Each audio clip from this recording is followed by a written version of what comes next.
just hope there's some caffeine in this coffee or this tea.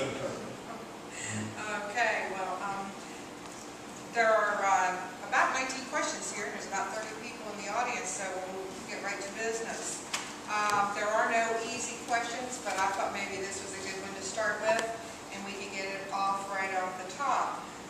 We need your support in keeping the VA clinic in Tucker County and keeping it here where it's located. What are your feelings about that? I agree completely with it.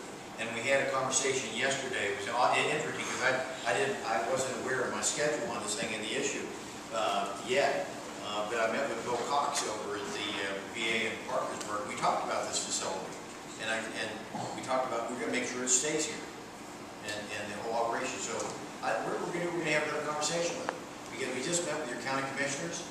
They said exactly the same thing on top of this. You got great county commissioners, and they spoke to this very issue, and we're going to work together. We talked about a variety of projects, all of which are going to help you out in this district. So I'm glad we had that little get together. But that was one of the foremost issues that they thought we should be addressing. So let me get back with Cox and underscore it again, because he was indicating that he had support with that. He knows that there's other things going on in Washington that may change it. But let me try. I know it's important. I know how important it is. Thank you. And by the way, Debbie, thank you. Thank you for helping out here tonight. No problem.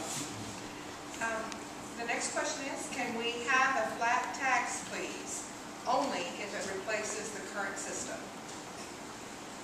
Yeah, all I can tell you there is there are a lot of talk on the various tax. There are a whole series of tax issues out there. I don't know which one we're going to come down with, but I think there is going to be some change in the tax code.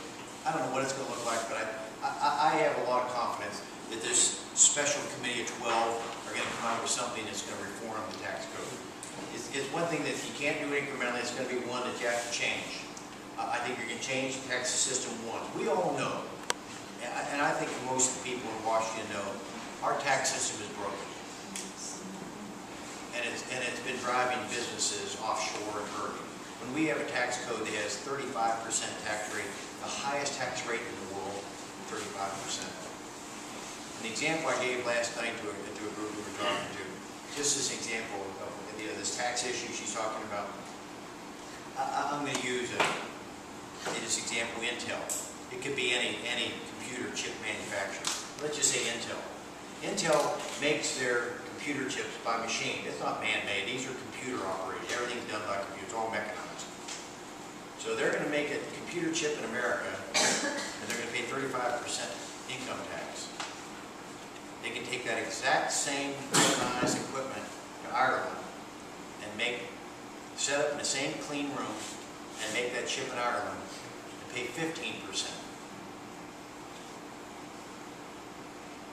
They're beholden to the taxpayers and people's pension funds and everyone else that's got invested in Intel. So don't be surprised if some companies go to where the taxes are lower. Now what we have to do is lower the tax to make us attractive again, make it a more difficult decision for them to go offshore. And I'll tell you, where the president, when he agrees with me or agrees with us, I applaud him for it. And I think he's now talking that way. He's now saying that we need to lower the corporate tax down to 25%. Good for him. Let's do it. Let's not just talk the talk, let's walk the walk. And I think you're going to see that in this upcoming. So whether it's a flat tax, we've got to get something down. I don't know where. I think it's going to, I feel very confident it's going to come down.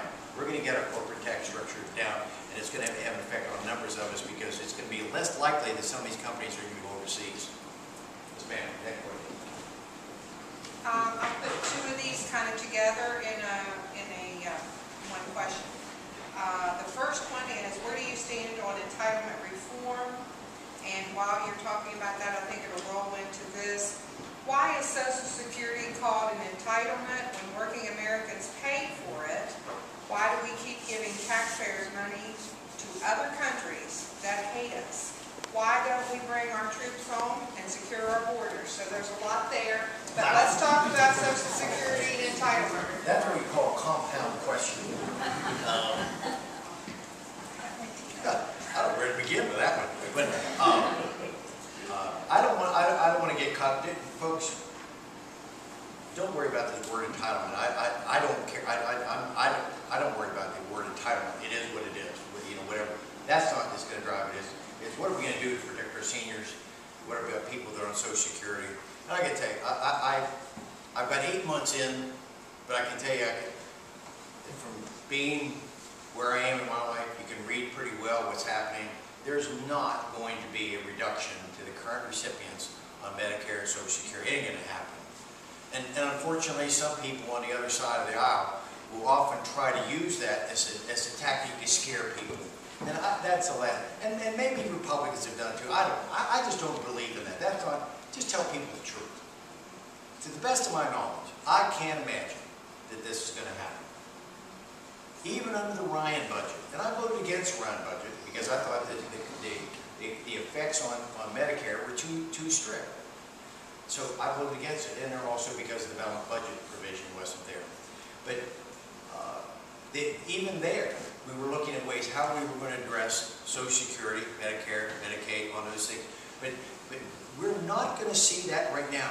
In the Ryan budget, they said, remember, it was 10 years. The people, the recipients for the next 10 years wouldn't see anything different than they are right now. I thought that was pretty interesting. I wanted it to be 15 or 20 years. But I didn't prevail in the argument with Paul. But we'll keep going. I think there's certainly a potential, as this bill comes back out of the select committee, that we're going to see reform with it, but it's going to be down the road. The current recipients are not going to be cut. And I'll be extremely disappointed if that's the kind of legislation that comes out to do that. Because it's my understanding they're not charged to do that. And actually, it's my also further understanding that if the committee of 12 doesn't do its job, and they can't come to an agreement, come up with a bill, or they do come up with a bill and the House or the Senate doesn't adopt it, there will be an across-the-board cut on all spending in the federal government, but not cuts to Medicare and Social Security. So in all cases, that's what's important for people to understand. When people try to scare you, there must be a reason for that. It's not going to happen. Even that, what would happen if we don't get those cuts, and they're trying to find about $1.2 trillion, they're going to cut $600 billion out of our defense budget. Think about that. $600 billion out of discretionary money. Notice the key, there was no cuts in Medicare and Social Security. We're well aware of the sensitivity. We're going to have to deal with it, but it's not going to be on the current recipients. It's going to happen. If it's going to happen, it's going to happen in the future, not right now. Oh, wait, you also saying that you had something about securing our borders. Yes, I use time and time again. I'm befuddled with it. I know it's not in the big thing. It's not a big scheme of things, but it's money. It's American money, and in foreign aid. When we spend money to rebuild the sewer and water lines in Kiev, Russia, when we have sewer and water problems, flooding, watershed problems in Tucker and Grant and Mineral and Ohio County and Marshall County, we've got to just change our priorities in our spending. But all I can ask is, please give me a little time. 8 months. I know where the bathroom is. I know, okay? I have yet, I'll tell you the honest, I have yet to find the house dining room. Everyone talks about some great food there. I haven't found it yet. That's not what I'm over there for. I'm there to work. You'll find me the first guy in the office in the morning, and I'll be the last guy to leave. I go to 7 o'clock in the morning, and you'll see, you can get me in the office, I'll be anywhere from 8 o'clock, right around 8 o'clock before I get out. I wish I could say we're losing weight. I'm putting on weight over there, and I missed about 1 meal a day. To recover all